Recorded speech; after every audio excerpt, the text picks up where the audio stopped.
Hi, Comrade.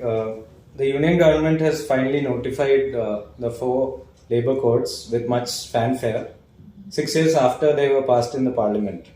And the media has mostly welcomed and even lauded this move by the Union government. On the other hand, the joint platform of central trade unions have called it a deceptive fraud on the working people and have called for combative resistance and defiance on November 26th.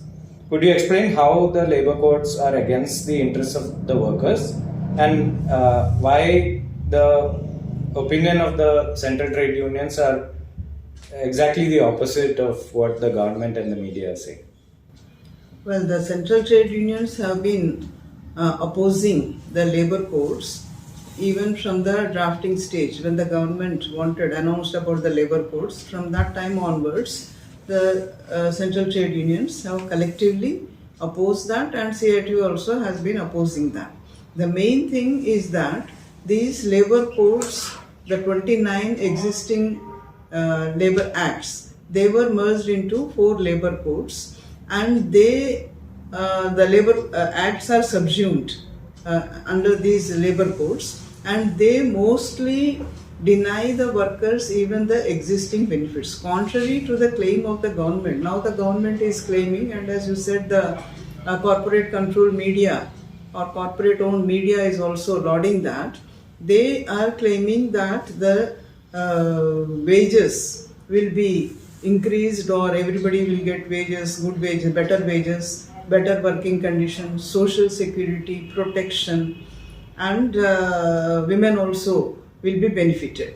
But what the reality is that the government, the labor codes, the code on wages, they are not talking about the minimum wages. They talk about the floor level wages, and what the criteria will be for the floor level wages is not very clear, and it is not universal. Floor level wages also, it is not universal. The floor level wages also differ from zone to zone. So there is neither universality nor any minimum guaranteed wages. And similarly about the social security. The social security code does not provide for any fund, social security fund. So today there are several social security acts for different segments of the workers, like the BD workers, the mines workers, etc. There is a provision for the fund there, and the workers get different types of benefits according to their conditions. But all these acts are subsumed. Now after the GST, their cess also is not there, cess is not being collected, and the social security code does not provide for any fund. So what type of social security they will get is also not very clear. Similarly about the right to unionization and collective actions and collective bargaining. On that also, forming a union will be difficult because of the conditions. You have to have 10% of the workforce and all those things are there. Now if there are 7 people, you can have a union. And similarly, the right to strike and the right to collective actions also will not be possible. Today they will also be denied. Today the workers give a notice in essential services of 14 days and they can go on strike. But all the workers will have to give according to the conditions which are there in the IR code. The workers going on strike will be almost impossible. So they cannot go on strike. And now with the Bharatiya Nyaya Samhita and all in the clauses, they are criminalizing the collective actions by the workers, and on the other hand they are decriminalizing the violation of laws by the employers. So that type of thing is there, and the employers will have the right to hire and fire. Now they have increased the number from 100 to 300. So as of now, large number, I think over 70% of our establishments are employing less than 100. So if that is increased to 300, the most of the establishments will go out of the coverage. So the employers, without taking any permission from the government, they can close or announce lockout, so that the workers will be their interest will be lost, and they will become jobless, so their employment will be lost. So that way they are giving the hire and fire right to the employers. And the working hours, the conditions of work, the occupational safety and health, that code also, it is subsuming several acts, and there the working conditions, where the specific working conditions are mentioned in the acts, they are not there. So all the working hours can be increased. All these things means actually the existing rights of the workers, they will be deprived. These hard-won rights of the workers, they will be deprived. Going on strike will be difficult or almost impossible. Forming a union will be difficult, and they will be left at the mercy of the employer.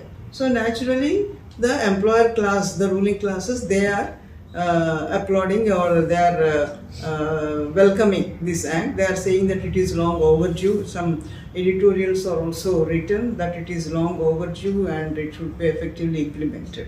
So whereas because the trade unions which are there to protect the rights of the workers, maybe there are some trade unions which are not.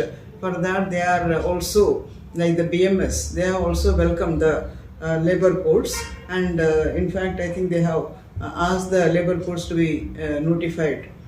So after that they have notified this. But all the other 10 central trade unions, they have been opposing that. And actually immediately after the notification, on 22nd itself, there were protests across the country. In many parts of the country, workers have spontaneously come out and held demonstrations and burned the copies of the notification. So in one word, these codes are meant to turn the workers into virtual slaves of the employer's class. And the women also, they are saying that their equality will be there. Equal Remuneration Act, all those things were there. But now all the clauses that were there in the Equal Remuneration Act are not there in this. In terms of employment, equality is not there. And similarly about the night work which they are saying. Night work will be allowed even in hazardous industries and other industries also. So that will be very difficult for the women. Without their consent also, their employers can pressurize them and make them work.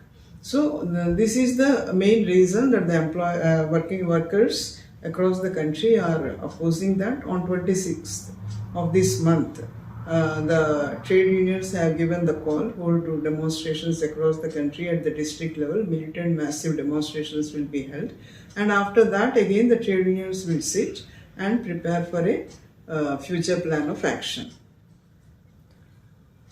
One thing that one thing that is mentioned over and over again by both the government and the media, for example, in the notification, after this notification, there was a press release by the Press Information Bureau, and even on the tweet that Prime Minister Modi had posted, they had mentioned that these codes would be beneficial not just to the workers, but it would be beneficial for businesses, ease of doing business. It is beneficial for the industry, definitely. It is mainly meant for ease of doing business. So that they need not, they can violate the existing laws. Actually they are talking about universality, all the workers will be covered. But actually they have not reduced, they have actually the threshold level has increased. For the Contract Workers Act, initially it was 20, now they have increased to 50.